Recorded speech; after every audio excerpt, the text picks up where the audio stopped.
3 그리고 4주의 일진사주 명리학 제629강 시작하겠습니다. 오늘은 양력으로 2020년 7월 27일이고요. 음력으로는 2020년 6월 7일입니다. 오늘 명식은 경자년 개미월 신미일이 되겠고요. 오늘의 일진은 신미가 되겠습니다. 오늘 볼 사주 명식은 어저께 일간이 경금이었고요. 오늘은 신금에 대해서 공부를 합니다. 신금이 미월에 태어난 사주 명식이 되겠죠. 자, 오늘 일간 신금이 되겠고, 신금이 태어난 월령 미월이 되겠습니다. 신금이라고 하는 것 보도록 하죠.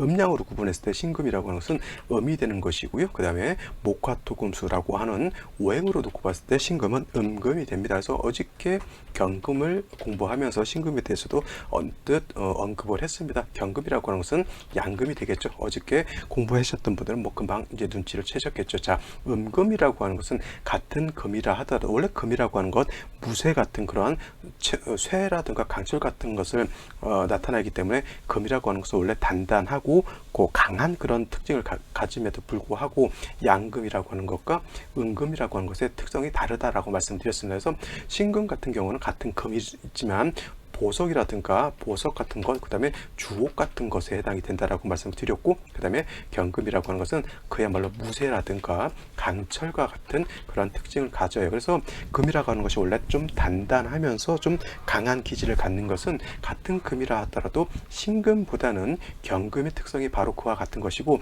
신금 같은 경우에는 같은 금에 배속된다 하더라도 보석이라든가 주옥 내지는 여러분들 가지고 있는 주얼리 같은 거 있잖아요. 이런 거. 그래서 그렇게 강하다 하더라도 좀 부드럽고 유연하고 좀 세련된 그런 특징을 가지고 있습니다. 그래서 용도 면에서는 경금 같은 경우는 단단하고 강하기 때문에 강철과 같기 때문에 그런 강철로서의 쓰임이 있는 것이고요.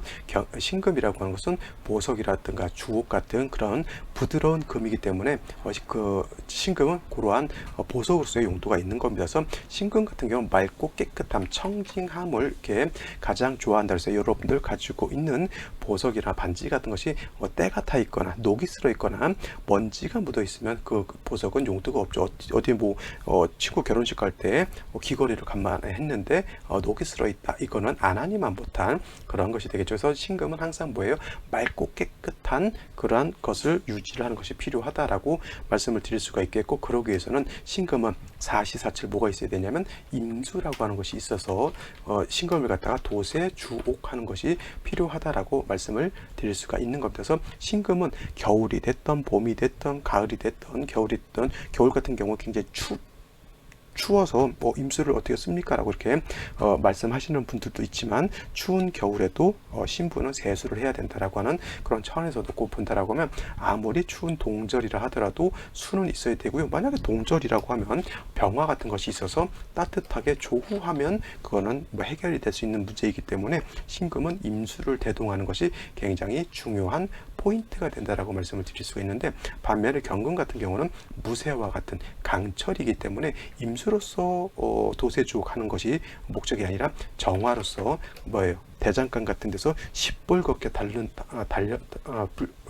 시뻘겋게 불로 달군 다음에 망치로 두들겨 가지고 여러 가지 모양을 기물을 만드는 거죠. 그래서 경금 같은 경우는 정화로서 단련하는 것이 경금을 용도 있게 만드는 것에 해당이 된다. 여러분들 사주를 볼 때 사주를 어떻게 보지 하면서 여러 가지 육친론도 공부하게 되고 여러 가지 신살론도 공부하게 되는데, 여러분들의 가장 이 사주가 어렵게 느껴지는 것 중에 하나가 뭐냐면 일간의 특성을 모른다는 거예요. 일간의 특성, 간목이 됐든 정화가 됐든 일간의 특성을 알아야지만 어떻게 배합하는지를 알 수가 있는 것인데, 신금의 특성도 모르고 사주를 배합한다? 말이 안 되죠. 그 사람의 특징을 알아야지만 그 사람의 특징에 맞게 어떤 부서에 배치를 한다던가 그 사람이 잘할 수 있는 곳에다가 업무를 시키는 것이 좋은데, 그 사람이 뭘 잘하고 뭘 잘못하는지도 모르는데 그냥 아무데나 갖다 놓게 되면 작업 능률이라든가 이런 것이 나타나지가 않겠죠. 신금은 신금으로 나름대로의 특징이 있기 때문에 이거에 맞게 사주를 배합하는 것이고요.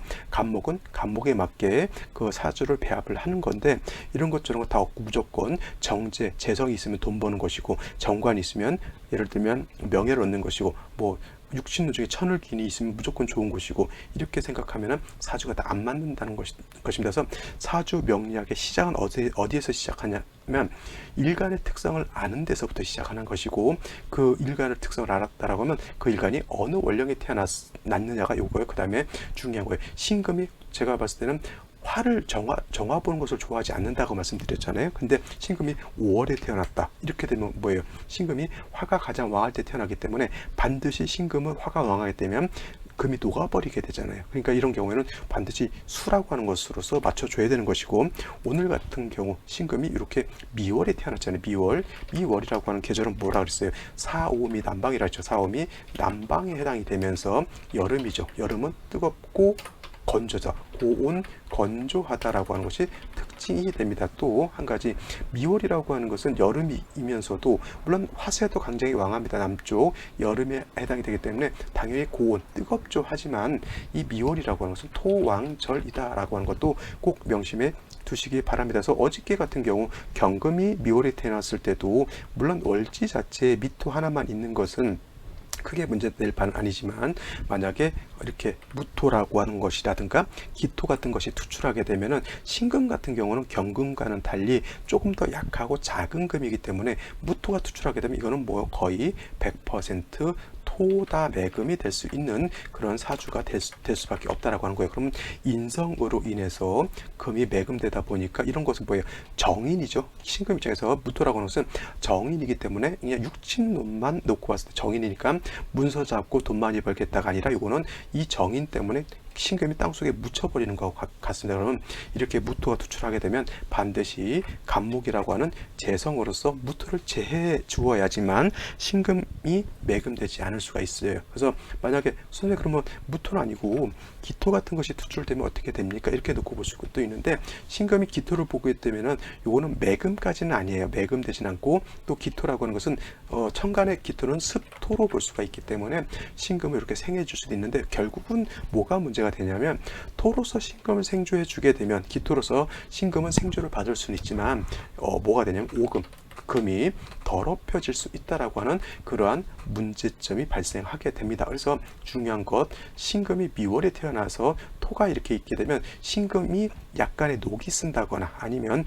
신금한테 먼지가 쌓이는 거하고 똑같아요. 그래서 이런 경우에는 임수로서 신금을 깨끗하게 닦는다라고 하는 개념입니다. 그래서 만약에 기토가 투출되지 않았을 때는 그냥 임수가 있어도 돼요. 임수만 있어도 되고요.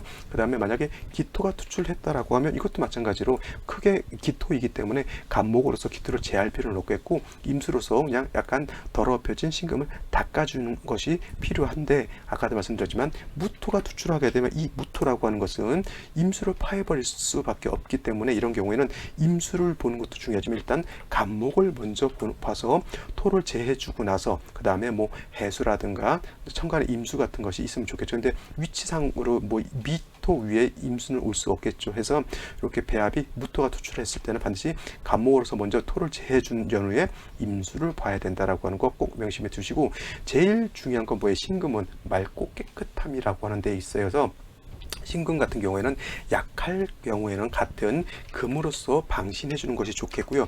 토로서 생조해 주는 것은 신금 입장에서 생조를 받는다는 것은 뭐 좋을 수는 있겠지만, 신금이 매금되거나 이렇게 오금된다라고 하는 아주 치명적인 단점을 갖게 된다라고 하는 것 꼭 명심해 두시기 바랍니다. 그래서 신금은 임수를 대동해야 되는데 무토 투출하는 건 어떻다? 좋지 않다. 이렇게 보시면 되겠습니다. 자, 그러면 오늘의 명식을 한번 살펴보고요. 생시 알아보도록 하겠습니다. 자, 오늘의 명식은 신금 일간이 미월에 태어난 사주 명식이 되겠고요. 어저께 경금이 미토를 봤을 때는 제가 정인이라고 했죠. 그래서 격국으로 놓고 보게 되면 경금 입장에서 미토는 정인이지만은 신금 입장에서 미토라고 하는 것은 이거는 정인은 아니고 편인이죠. 편인격이 됩니다. 그래서 정인은 좋고 편인은 나쁘다 이렇게 생각하지 마시고요. 일단 신금 입장에서 토가 많아지는 것 자체가 좋지 않습니다. 편인이든 정인이든 특히 신금은 오히려 정인인 무토를 더 싫어하고요. 미토는 약했을 때는 기토는 신금을 생해줄 수 있는 그런 것이기 때문에 오히려 일간의 특징인 신금 입장에서 놓고 봤을 때는 무토 보는 것은 결코 좋지 않다. 정인기와 근데 예를 들어서 여기 정화가 이렇게 투출하게 되면은 이거 뭐 미중에 있는 정화가 투출됐기 때문에 이거는 칠살격으로도 볼 수가 있겠죠. 그래서 지장간 중에 어떤 것이 투출했느냐를 놓고 격을 논하게 되는데 만약에 아무것도 투출되지 않았다 그러면 그냥 인수격, 편인격으로 이렇게 보시면 되겠습니다. 단 중요한 건 이 미토라고 하는 것은 건토라고 했습니다. 건토는 조토라고도 표현하죠. 그래서 생금이 되지 않아요. 금을 생할 수가 없다라고 하는 것 쪽 다시 한번 써드릴게요. 조토는 생금 불능하다. 생금이 되지 않는다라고 볼 수가 있습니다. 그렇다 하더라도 미월에서 신월로 넘어가게 되면 바로 금왕절로 넘어가는 단계이기 때문에 신금 자체가 미월에 그렇게 약하지는 않습니다. 그래서 일단 신금 자체가 미월에 태어났다라고 하는 것, 토왕절인 그런 계절에 태어났기 때문에 그 다음에 화도왕한 그런 계절이기 때문에 신금이 매우 더럽혀져 있다라고 여러분들 생각하시고요. 가장 먼저 임수라고 하는 것이 있어서 신금을 도세주옥하는 것이 가장 필요하다라고 볼 수가 있습니다. 또 한 가지 여러분들 수가 있게 되면 아무리 건토인 미토라 하더라도 수가 있게 되면 건토가 약간은 뭐예요? 습토화 된다라고도 볼 수가 있어요. 그래서 이렇게 되게 되면 건토가 금을 생할 수 있다.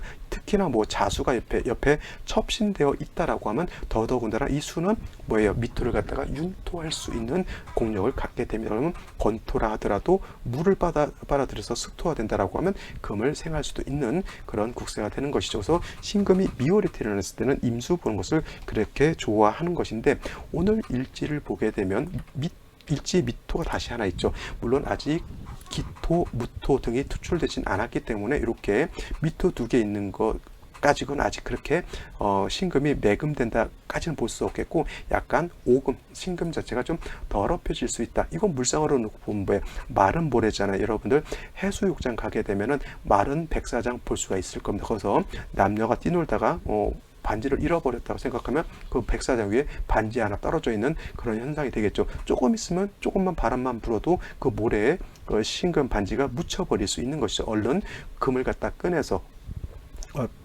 백사장 위에 반지가 떨어져 있으면 얼른 주워가지고 깨끗하게 닦아야지만 용도가 있겠죠. 지금 그러한 현상이다라고 볼 수가 있으면 반드시 임수 보는 것이 필요합니다. 그죠? 근데 아쉽게도 임수는 보이지 않고요. 개수라고 하는 것이 이렇게 투출되어 있습니다. 이 개수라고 하는 것은 신금을 도세주옥하는 공력, 신금을 맑고 깨끗하게 닦아주는 그런 공력을 없다 손치더라도 미토 자체를 약간 윤토하는 그런 역할은 있습니다. 그렇다 하더라도 개수보다는 임수 있는 것이 더 사주국세는 좋겠죠. 그 다음에 연간에는 경자년 이렇게 되어 있기 때문에 요 습토화된 미토는 신금도 생할 수가 있겠고 경금도 생할 수가 있고 요 개수라고 하는 것도 자해 통근을 하죠. 역시나 아쉬운 점은 임수가 아닌 개수였다라고 하는 것이기 때문에 신금의 아름다운 자태가 맑고 깨끗하게 드러나지는 않는다라고 볼 수가 있겠습니다. 그래서 이렇게 사주가 구성되면은 매우 좀 아쉽죠. 자, 생시에서 그 아쉬운 점을 어떻게 보충할 수 있느냐 이것이 좀 관건이 될 것이라 이렇게 생각됩니다. 그럼 생시를 한번 살펴보도록 하죠.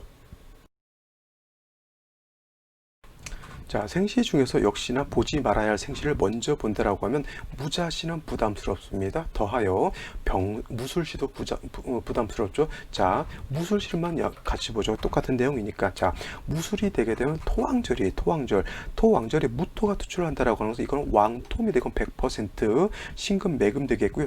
더해서 미토 술토까지 있기 때문에 이거는 토로 인해서 이건 신금의 융도가 크게 떨어지게 되고요. 수가 있다 손 치더라도 뭐예요? 무토가 다 막아버리죠. 신금만 매금되는 것이 아니라 사주 전반이 어떻게 돼요? 왕토에서 수도 매물되고 경금도 같이 매물되니까 이런 것은 결코 좋지 않은 생시. 무자시도 마찬가지입니다. 자수가 있다 손치더라도 무자시 이렇게 된다 하더라도 자수가 있다 하더라도 무토가 원령 미토 일지 밑에 뿔을 뒀기 때문에 무술에 비해서 조금은 약한 국세라 하더라도 완전히 신금 매금하는 데는 충분한 힘을 가지고 있겠고요. 또 기축시 또한 좋지 못합니다. 왜냐하면 미토가 있는데 축토까지 있게 되면 이건 충이 되겠고 그 다음에 왕토는 아니다 하더라도 기토가 있게 되면 작은 금은 이렇게 토가 중중하게 되면 이것도 오금을 넘어서 매금될 수 있는 그러한 폐단이 있겠죠. 이거는 다 무자시, 무술시, 그다음에 기축시 다 뭐가 문제예요? 토가 많아서 다 문제가 되는 그런 사주이다라고 볼 수가 있겠고요. 임수 보는 것을 좋아한다라고 했는데 그러면 임진시가 돼야 되잖아요. 임진시. 이렇게 되게 되면 이것도 마찬가지로 토가 또 있어요. 그러면 미토 진토가 있기 때문에 조금만 예를 들어서 대운이라든가 세운 같은데 특히 병술대운 이렇게 오게 되면 이렇게 진술 상충될 때 이때는 토가 또 많아짐으로 인해서 곤혹을 좀 치를 수가 있겠죠. 단 제 임수가 좀 투출되어 있어서 신금을 도세주옥하는 그런 용도는 있다 하더라도 사주 원국 자체에 토가 많은 그런 병을 갖다가 말끔하게 해소할 수는 없다라고 볼 수가 있겠고요. 만약에 그렇다라고 봤을 때는 만약에 갑오시가 된다라고 하면 어떻게 될까? 일단 오미합화에서 약간 화국이 형성되는 것은 신금 입장에서 약간 부담스러울 수 있다 하더라도 간목이 있게 되면은 토를 억제시켜주는 역할을 하게 됩니다. 또 개수가 있게 되면 물론 이제 임수가 있었다라고 하면 신금을 도세주옥하면서 목도 생해주는 역할도 할 수 있었겠지만 개수는 신금을 도세주옥은 못한다 하더라도 간목을 키울 수 있는 물에 해당이 되기 때문에 토를 또 억제시켜주기 때문에 신금이 깨끗함을 유지할 수가 있어요. 이런 경우에는 뭐냐면 대운 같은 데서 세운 같은 데서 임수를 보게 되면은 이렇게 임수가 들어오거나 세운 같은 데서 임수가 들어오게 되면 이때는 좀 사주국세가 좀 원활해진다, 좋아진다라고 볼 수가 있겠죠. 그죠? 그 다음에 뭐 병신시 같은 경우에는 저는 이런 거는 좀 나쁘지 않게 보는 게 신금 자체는 나쁘지 않아요. 이렇게 신금이 들어오게 되면 일간 신금이 요 신에 뿌리를 둘 수 있겠고 임수가 없었지만 신 중에는 뭐 이 신에는 지장간을 한번 살펴볼까요? 이 신 안에는 지장간이 물론 무토라고 하는 것도 있지만 임수, 경금 같은 것이 같이 있습니다. 그 신중에 있는 경금은 불용 쓰지 않는다라고 보기 때문에 여기서 있는 임수로서 능히 신금을 갖다가 도세주옥할 수 있다라고 하는 장점과 일간이 뿌리를 둘 수 있다라고 하는 장점을 같이 가지고 있습니다. 단 문제가 뭐냐면 병화가 이렇게 투출되어 있게 되면 자꾸 신금하고 이렇게 합을 하려고 하는 서로 탐합하려고 하는 그런 단점이 있는데 이렇게 개수가 천간에 투출되어 있으면 병화가 개수의 눈치를 보느라고 합이 좀 잘 되지 않는 그런 특징도 갖고 있기 때문에 이럴 때는 개수가 조금은 도움이 돼요. 왜냐하면 합하려고 하는 것을 좀 방해하기 때문에 신금은 신금으로서의 용도가 있는 것이고 여기에 시지에 있는 신금은 신금대로의 용도, 그 다음에 병화는 뭐 한습배, 예를 들어서 이제 미월 하반월이기 때문에 금수가 많아지게 되면은 삼복 생활이 될 수 있다라고 했죠. 이런 경우에는 병화가 따뜻하게 조후해지는 그런 용도도 없지 않아 있습니다. 특히 만약에 이게 금순으로 갔을 때 시간에 있는 병화는 신금한테는 화로서 단련하는 그런 차원에서의 용도가 아니라 이거는 조금 따뜻하게 해주는 그런 용도, 따뜻한 햇볕으로서의 용도를 가질 수 있다 이렇게 보시면 되겠는데 문제는 병신시가 아니라 정유시가 됐을 때는 이거는 유금에 신금에 뿌리를 둘 수 있다 하더라도 임수를 얻지를 못하고요. 그 다음에 정화가 이렇게 투출하게 되면 미중 정화가 투출되어 있기 때문에 이거는 사주의 격국은 물론 칠살격이 될 수 있습니다. 물론 또 개수가 투출되어 있어서 식신, 제살도 가능하죠. 식신, 제살도 이렇게 가능한 사주국세가 되기 때문에 뭐 임수를 보지 못했다는 것 말고는 나쁘지 않지만 만약에 대운이라든가 세운 같은 데서 무토 기토가 와서 이 개수를 갖다가 파극해 버렸을 때는 이 정화가 신금을 억압할 수 있는 그런 여건은 되기 때문에 항상 신금 자체가 좀 불안한 상태에 놓여질 수 있을 수가 있습니다. 그래서 정화가 이렇게 신금 옆에 첩신되어 있는 것은 조금 어느 때 한 번 정도는 이 정화의 작용을 신금이 받기 때문에 조금은 신중하게 살펴보는 것이 필요하다 이렇게 볼 수가 있는 겁니다. 자, 오늘은 여기까지 설명을 드리고 내일 또 찾아뵙도록 하겠습니다. 오늘 월요일 한 주의 출발입니다. 시작 잘 하시기 바라고요. 행복한 하루 되시기 바랍니다. 감사합니다.